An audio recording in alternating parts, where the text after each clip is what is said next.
foreign scavengers have torn apart our once beautiful American dream. We had an American dream. None of our companies are allowed to go into other countries. And I say that, friend and foe. And in many cases, the friend is worse than the foe in terms of trade. But such horrendous imbalances have devastated our industrial base and put our national security at risk. I don't blame these other countries at all for this calamity. I blame former presidents and past leaders who weren't doing their job. They let it happen. But it's not too late any longer, and we're going to start being smart, and we're going to start being very wealthy again. We're going to be wealthy as a country because they've taken so much of our wealth away from us. We're not going to let that happen. We truly can be very wealthy. We can be so much wealthier than any country. It's not even believable, but we're getting smart. Nearly a century later, in the face of unrelenting economic warfare, the United States can no longer continue with a policy of unilateral economic surrender. We cannot pay the deficits of Canada, Mexico, and so many other countries. We used to do it. We can't do it anymore. We take care of countries all over the world. We pay for their military. We pay for everything they have to pay. And then when you want to cut back a little bit, they get upset that you're not taking care of them any longer. But we have to take care of our people, and we're going to take care of our people first. And I'm sorry to say that.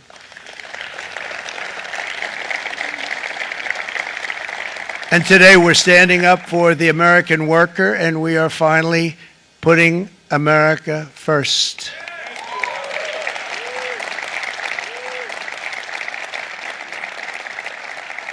In short, chronic trade deficits are no longer merely an economic problem. They're a national emergency that threatens our security and our very way of life. It's a very great threat to our country.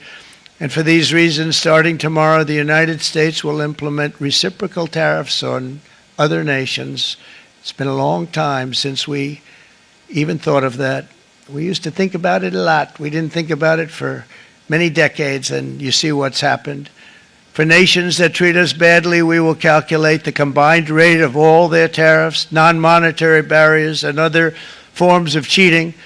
And because we are being very kind, we're kind people. Very kind. You're not so kind when you got ripped off with your salaries. My auto worker friends and my Teamster friends and all of the unions that typically voted Democrat, they're not voting Democrat anymore because worker, whether union or non-worker, they're for the Republicans now. That's what happened. But we will charge them approximately half of what they are and have been charging us. So the tariffs will be not a full reciprocal. I could have done that, yes, but it would have been tough for a lot of countries who didn't want to do that. I'd like to see the chart if you have it. Could you bring it up, Howard? This is our great Secretary of Commerce, Howard Lutnick. So if you look at that, China, first row, China, 67%. That's tariffs charged to the USA, including currency manipulation and trade barriers. So 67%, I think you can, for the most part, see it. Those with good eyes, with bad eyes. We didn't want to bring, it's very windy out here. So it's 67%, so we're going to be charging a discounted reciprocal tariff of 34%. I think, in other words, they charge us, we charge them less, so how can anybody be upset? They will be, because we never charge anybody anything, but now we're going to charge. European Union, they're very tough, very, very tough traders. You know, you think of European Union, very friendly. They rip us off. It's so sad to see. It's so pathetic. 39%, we're going to charge them 20%, so we're charging them essentially half. Japan, 46%. They would charge us 46%, and much higher for certain items like cars, you know, little items like cars. 46%, we're charging them 24%.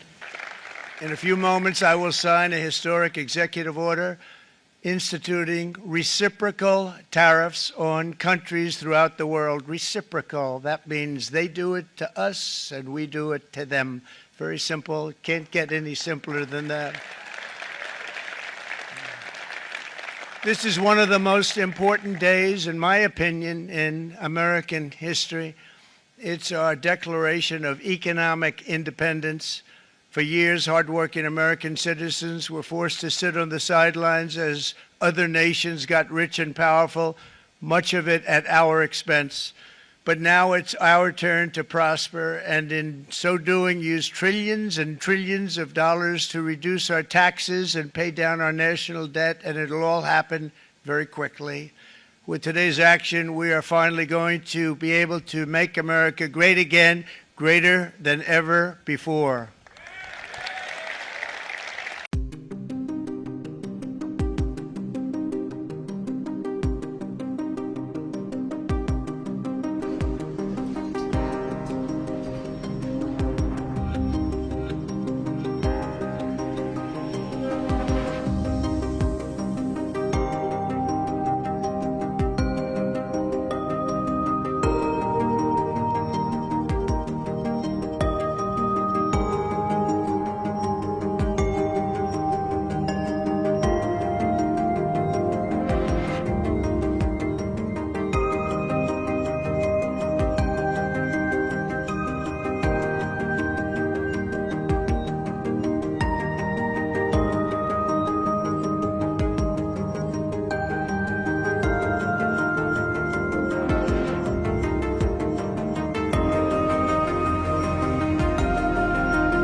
President Trump's announcement of universal tariffs on the whole world, including the European Union, is a major blow to the world economy.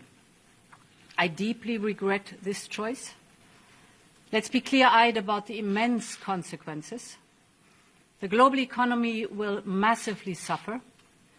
Uncertainty will spiral and trigger the rise of further protectionism.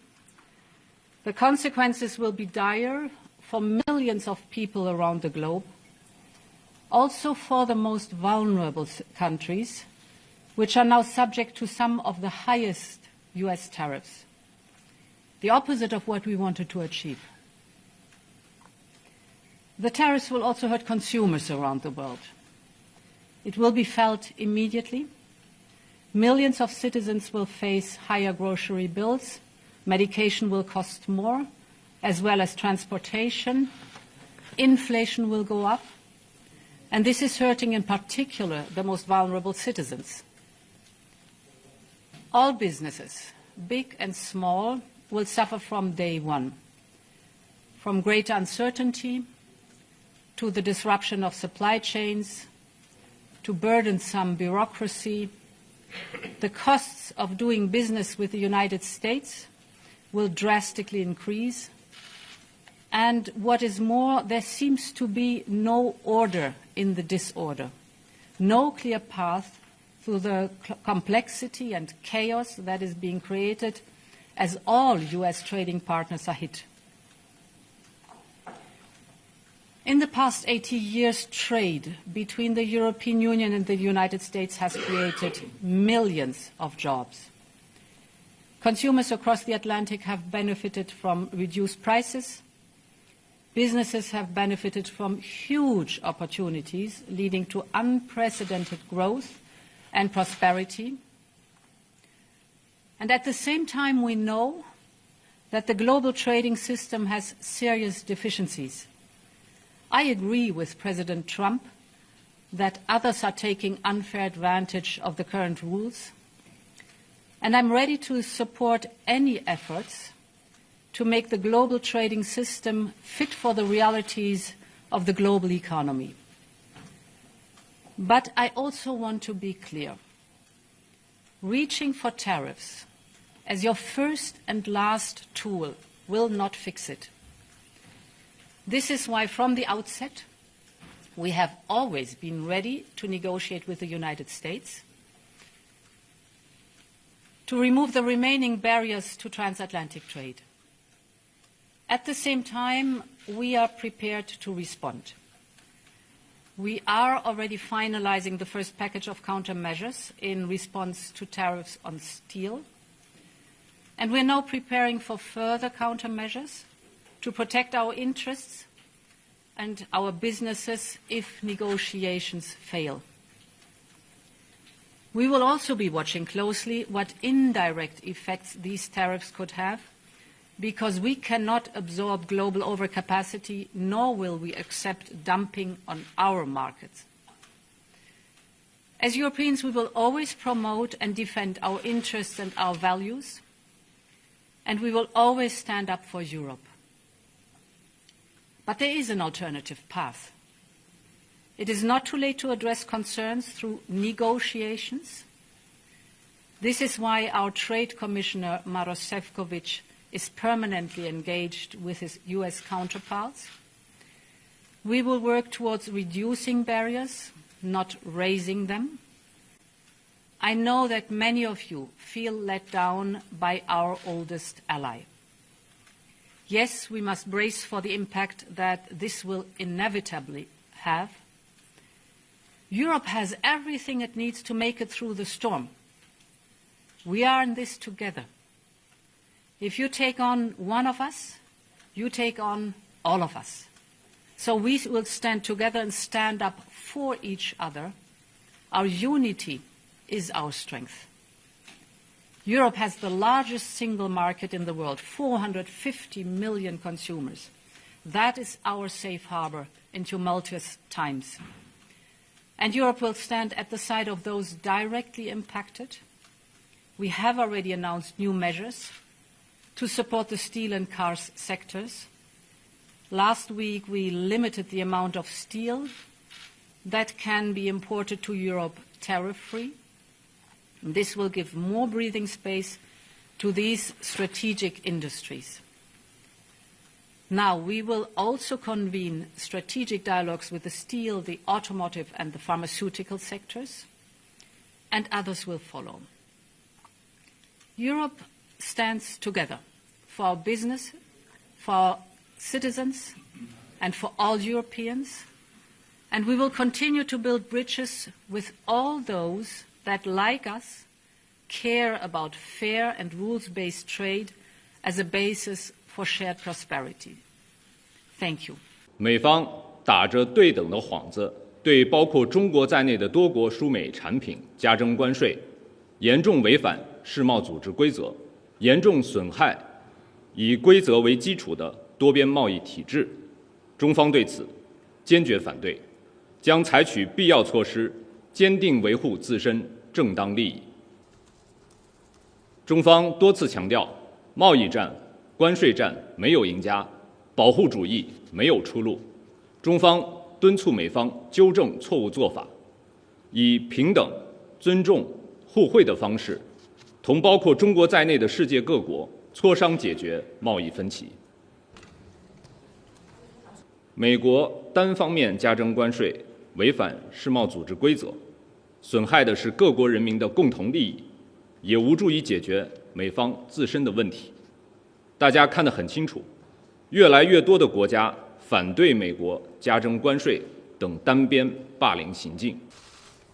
はい、我が国からこれまでさまざまなレベルで我が国の懸念を説明するとともに、一方的な関税措置を取るべきでない旨、などを申し入れてきたにもかかわらず、米国政府が今般の相互関税措置を発表したことは極めて遺憾であります。WTO 協定及び日米貿易協定との整合性に深刻な懸念を有しております。すると表明していた国もありましたが、日本としては報復関税についての見解。今般の発表を受け、改めて米国政府に対し、今般の措置が極めて遺憾であるのに伝えるとともに、措置の見直しを強く申し入れたところでございます。導入にあたたり、米国側は日本の自動車や農産品の分野に非関税消費今般の措置をはじめ、米国政府による広範な貿易制限措置は、日米両国の経済関係、ひいては世界経済や多角的貿易体制全体等に大きな影響を及ぼしかねないと考えております。石破総理からは、すでに米国による関税措置の内容や我が国への影響を十分に精査しつつ、引き続き米国に対して、措置の対象からの我が国の除外を強く求めていくこと。So, President Trump has just announced a series of measures that are going to fundamentally change the international trading system. Now, in doing so, he has preserved a number of important elements of our relationship, the commercial relationship between Canada and the United States. But the fentanyl tariffs still remain in place, as do the tariffs for steel and aluminum.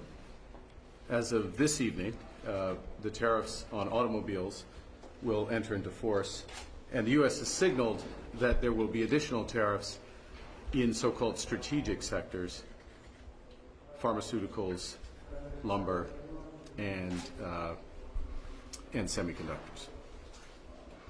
So we're in a situation where there is going to be an impact on the U.S. economy, which will build with time. In our judgment, it will be negative on the U.S. economy. That will have an impact on us. But the series of measures will directly affect millions of Canadians. We are going to fight these tariffs with countermeasures. We are going to protect our workers, and we are going to build the strongest economy in the G7. In a crisis, it's important to come together, and it's essential to act with purpose and with force, and that's what we will. And clearly there will be an economic impact from the decisions that the US has taken, both here and globally. But I want to be crystal clear. We are prepared. Indeed, one of the great strengths of this nation is our ability to keep a cool head. I said that in my first speech as Prime Minister, and that is how I govern. That is how we have planned, and that is exactly what is required today. Nobody wins in a trade war. That is not in our national interest. We have a fair and balanced trade relationship with the US, negotiations on an economic prosperity deal, one that strengthens our existing trading relationship. They continue, and we will fight for the best deal for Britain. We have to understand that just as with defence and security, so too for the economy and trade. We are living in a changing world, entering a new era. We must rise to this challenge, and that is why I've instructed my team to move further and faster on the changes I believe will make our economy stronger and more resilient. Because this government will do everything necessary to defend the UK's national interests, everything necessary to provide the foundation of security that working people need to get on with their lives. That is how we have acted and how we will continue to act, with pragmatism, cool and calm heads, focused on our national security. C'est important que nous puissions nous retrouver le plus rapidement possible après les annonces de la nuit dernière du président Trump, qui sont un choc pour le commerce international, pas simplement pour l'Union européenne, la France, mais au fond pour le bon fonctionnement du commerce. C'est une ampleur qui est en tout cas inédite, mais ce sur quoi je veux insister au début de cette réunion, c'est que l'ampleur et le caractère négatif est avant tout pour l'économie américaine. Et une chose est sûre, avec les décisions de cette nuit, l'économie américaine et les Américains, qu'il s'agisse des entreprises ou des citoyens, sortiront plus faibles qu'hier et plus pauvres. Yang pasti kebijakan yang diambil oleh Donald Trump ini memberikan dampak yang besar kepada industri kita yang berbasis ekspor yang tujuannya ke Amerika.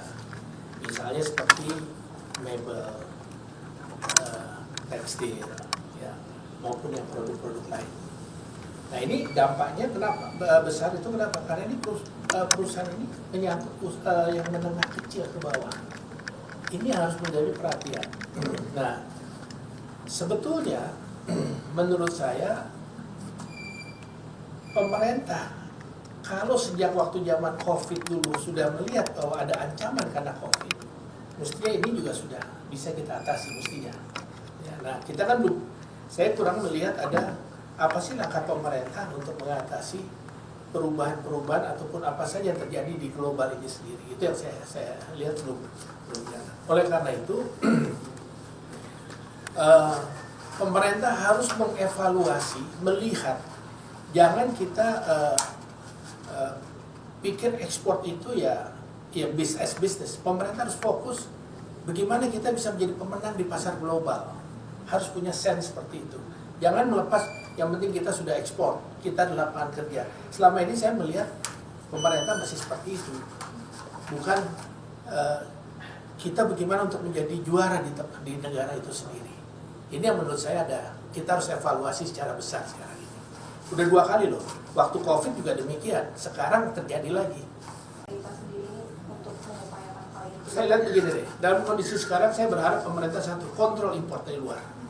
Jaga pasar domestik kita, jangan sampai dalam kondisi sekarang ini justru kita membuka pasar kita untuk produk-produk dari luar. Jangan lagi pemerintah mengatakan, ada pernah yang mengatakan bahwa ini oversupply di Cina sehingga masuk ke Indonesia.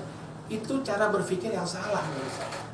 Pemerintah harus fokus, harus punya sense, komitmen kepada bagaimana mendorong industri dalam negeri. DPR saja pada waktu masa COVID berupaya untuk mendorong mewujudkan undang-undang omnibus cipta kerja. Apa hasilnya? Kan belum ada. Ini kan pemerintah lagi. Gimana pemerintah mengimplementasikan daripada undang-undang itu sendiri? Jadi tim negosiator itu bersama dengan Kemenko Perekonomian kan dikatakan mestinya harus. Saya kira harus, kan ada Kadin. Kadin juga bisa melakukan lobby-lobby dengan mitranya di Kadin di Amerika. Saya kira itu ada bisa. Dan itu tetap harus dilakukan. Cuma daripada itu menurut saya ini adalah sinyal atau kita diberikan peringatan yang kedua. Yang pertama itu COVID. Yang kedua sekarang ini. Kita apa yang menjadi ini kita kepada bagaimana kita untuk mendorong industri dalam negeri. Menjadikan Indonesia sebagai negara industri yang kuat. Sekarang kan kita dengar selalu adanya deindustrialisasi. Bagaimana kok untuk menjawab deindustrialisasi itu sendiri? Nah ini harus dilakukan berkoordinasi antara Kementerian Perindustrian, Perdagangan, mungkin juga dengan keuangan maupun dengan UMKM. Nah saya ingin menjelaskan secara teknis. Sebenarnya efeknya berapa sih ini ke Indonesia? Nah, saya ingin menjelaskan begini. Ini 32% ya. 30% ini dari yang mana? Ini kan dari harga impor kan?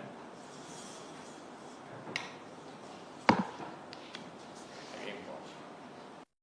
Indonesia harganya sepatu olahraga itu harganya itu saya kemarin cek sama Apindo antara 15 sampai $20.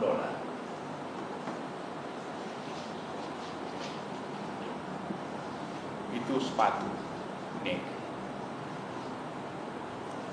Jadi yang kena ini berapa harga jual di Amerika? Harga jual kalau Anda ke Amerika beli itu antara 50 sampai $70.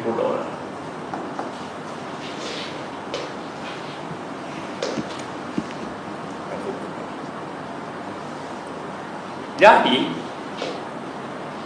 kalau ini 32%, Produk kita itu 20 aja, berarti $6 40 sen tarifnya. Jadi berapa di sini? Cuma 10% efeknya daya beli Amerika, bukan 30%. Jadi efeknya itu kira-kira 10%. Masalah ini kan begini, siapa yang bayar semua ini? Yang bayar itu kan konsumen dan pengusaha Amerika, ya kan? Yang dia bayar itu ini ditambah ini.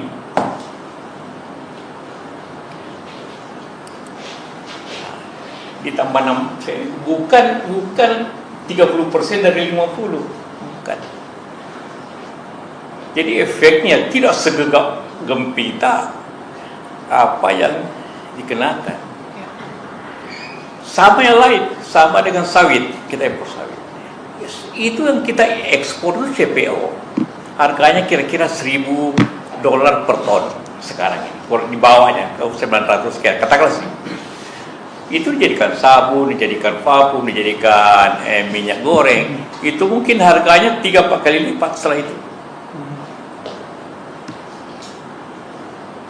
Jadi tidak berarti semua nanti hasil CPO itu efeknya di Amerika 36%, 32%, tidak. Paling tinggi 10% semua.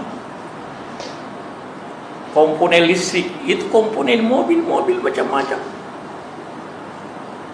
Itu juga setelah dibeli naiknya luar biasa. Jadi efeknya itu kira-kira kurang lebihnya itu 10%.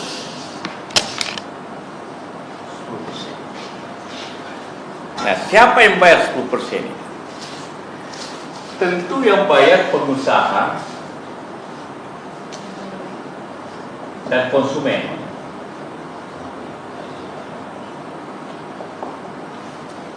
Amerika. Tentu Nike contohnya.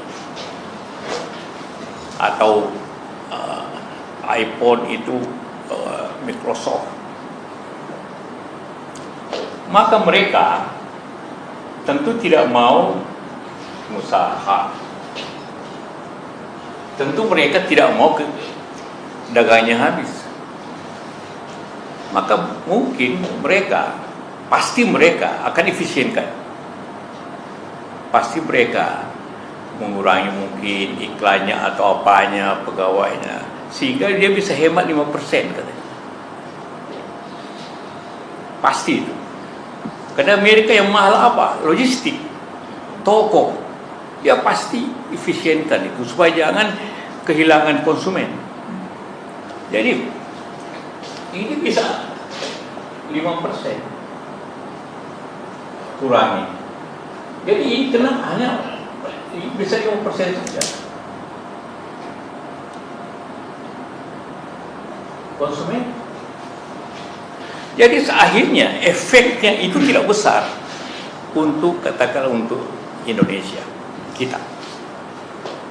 Kenapa? Karena tidak mungkin Amerika berhenti beli baju, tidak mungkin berhenti beli sabun, tidak mungkin berhenti beli sawit, tidak mungkin berhenti beli sepatu, tidak mungkin berhenti beli spare part. Nah, kalau kita lihat negara-negara saingan kita termasuk nomor 4.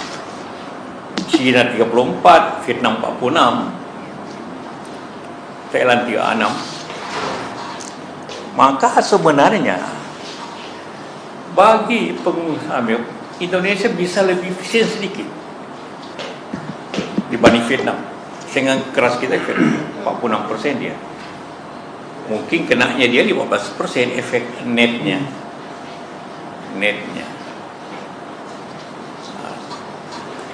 Jadi dari sisi ini bahwa efek itu tidak sebesar itu menurut perkiraan saya. Kalau Ini aja coba. Dia beli 15, dia jual 60, dia jual 50. Yang kena biaya ini, bukan ini. Itu prinsip dipahami itu. Jadi tidak seperti itu. Nah, bahwa karena itu yang paling rugi nanti di Amerika sendiri. Karena itu kenapa sahamnya naik turun 16, sahamnya Microsoft, sahamnya turun semua saham. Karena yang kena nanti pengusaha Amerika yang kena sendiri. Dan juga di dunia ini yang kena juga Amerika. Contohnya di Kanada. Mobil tidak kena mobil berapa persen Kanada. Padahal di sana pabriknya Ford, pabriknya Chrysler. Di Meksiko, pabriknya GM, General Motor. Ada juga VW. Jadi juga yang kena tetap ini iPhone semua. Buatan apa? Cina, Vietnam. Pabriknya di sana. Amerika punya, tapi yang dibuatnya di Cina, kena biaya masuk Amerika.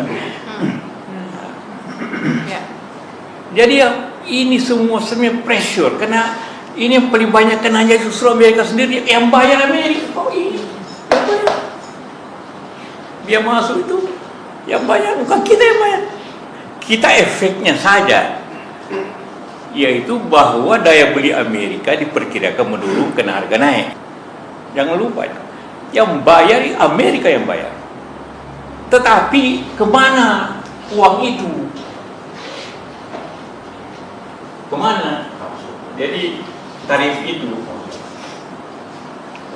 kemana? Bagi dua, bayar utang dan kurangi tax, pajak. Jadi rakyat Amerika nanti dia membeli barang sedikit mahal, tapi pajaknya dikurangi. Jadi sebenarnya daya beli Amerika dia desain tidak terlalu turun. Kalau tidak terlalu turun, maka kalau naik harga 10%, 5%, mungkin ekonomi Amerika biasa saja.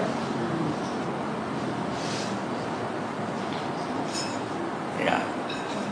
Jadi isu ini isu pressure sebenarnya. Isu politik untuk menjaga daya saingnya Amerika. Daya saingnya Amerika. Supaya dia bisa berunding. China tidak berunding, dia kenakan juga. Yang sama. Efeknya kita memang ada kemungkinan barang-barang China, Vietnam, karena kita ada perjanjian perdagangan bebas, tetap jalan, masuk ke Indonesia lebih banyak. Tetapi barang-barang Indonesia juga bisa ke sana. Amerika lebih baik daripada banyak beli Vietnam sekarang. Daya saing kita akibat ini dibanding Vietnam kan paling banyak ekspor ini ke Amerika. Daya saing kita lebih baik dibanding Vietnam sekarang. Kayak barang-barang ini. Walaupun kita tidak banyak. Jadi kita tidak perlu terlalu khawatir bahwa rupiah melemah. Ada efek positif dan negatif. Kalau rupiah melemah, artinya kita turunkan harga dolar, rupiahnya tetap. Jadi katakanlah pengusaha garment di Bandung, di mana kalau dolar mencapai 17.000 rupiah, supaya harganya di Amerika yang murah, turunkan $1, tidak apa-apa. Dia tetap menerima rupiah yang sama. Ya. Itu yang tidak disukai Amerika.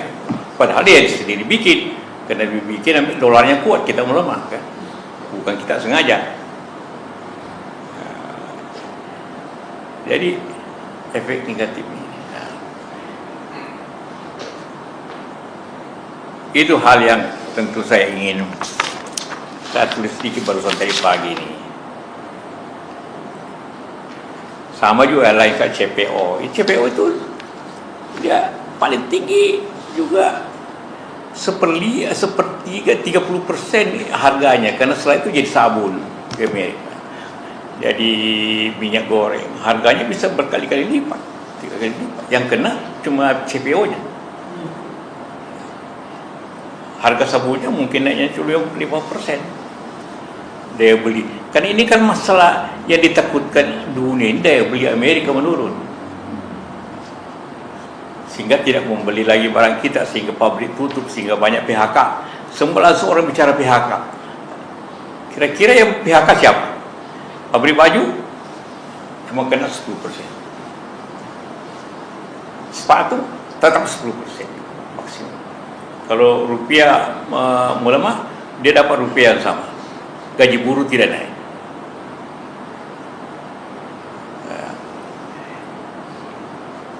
Jadi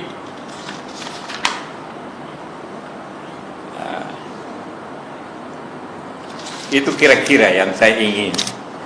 Saya tidak bahas negara lain. Kita fokus ke efek ke Indonesia ini. Kalau menurut apa yang saya sampaikan, tidak sebesar apa yang kita takutkan. Tapi kira-kira Pak JK sampai kapan Trump bersikeras untuk mempertahankan sikapnya, karena ujung-ujungnya kan juga akan melukai ekonomi dia sendiri juga ke perusahaan. Tidak lama. Tidak lama. Kenapa? Karena tujuannya ialah meningkatkan industri dalam negeri Amerika. Tidak segampang itu meningkatkan.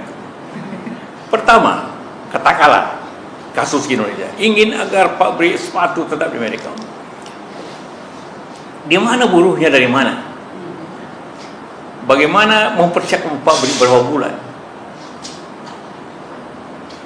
Tiba-tiba harganya tidak mungkin semurah negara-negara Asia, tidak mungkin semurah. Tidak mungkin dia dapat $20 satu sepatu kalau yang kerjakan orang Amerika. Tidak mungkin itu. Ya. Mau tingkatkan pabrik mobil, berapa lama itu bisa ditingkatkan? Dan kedua, mereka sudah didirikan di Kanada. Jadi mereka nanti akan silakan. Mana mereka? Kursi, tarik. Tarik aja. Tapi Pak JK melihatnya, kan tadi sempat disampaikan bahwa ini adalah salah satu isu politik begitu. Kita ketahui juga bisa jadi ini adalah isu geopolitik seperti yang disampaikan. Tapi apakah memang Trump ini mengharapkan agar negara-negara di sekitar itu melakukan negosiasi dengan Amerika Serikat? Iya, kan dia bilang masih terbuka negosiasi. Sebenarnya ini pressure untuk negosiasi. Sama dengan Anda beli sesuatu, kasih dulu harga tinggi, baru berunding. Jadi ini angka-angka pressure. Oke. Angka pressure. Itu biasa itu. Dulu juga periode pertama Trump begitu juga. Pakas, setelah itu turun. Dan seperti kita, di mana angka bahwa kita kasih 64%? Angka apa itu? Dari mana angka itu?